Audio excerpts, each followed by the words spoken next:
Welcome to Luca is a Billionaire, where the only thing I invest in is your answers. You begin by securing essentials, backup saved Wi-Fi passwords, and any VPN profiles so you can restore them later. Once done, plug the HP laptop into AC power to avoid interruption, then open Settings and go straight to Network and Internet. Make sure you know the SSID and password for your networks because you will reconnect. Now select Network Reset or change adapter options. This first action clears transient issues and prepares the system to rebuild network components from scratch.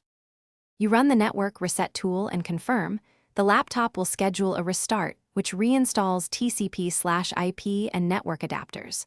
Once the system boots, open Device Manager to check WLAN and Ethernet drivers, update or uninstall and reinstall drivers to ensure clean versions.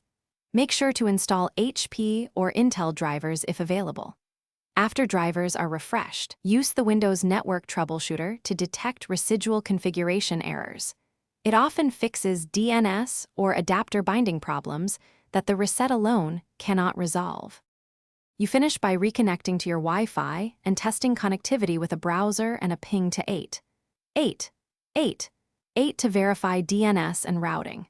If problems persist, make sure the router is working and DHCP is enabled. Also check adapter power settings that might disable Wi-Fi to save battery. As a key troubleshooting tip, restart the router and run ipconfig/release followed by ipconfig/renew, because renewing the IP often resolves lease or gateway mismatches. If still stuck, Thanks for watching and please subscribe. It's the best investment you'll ever make.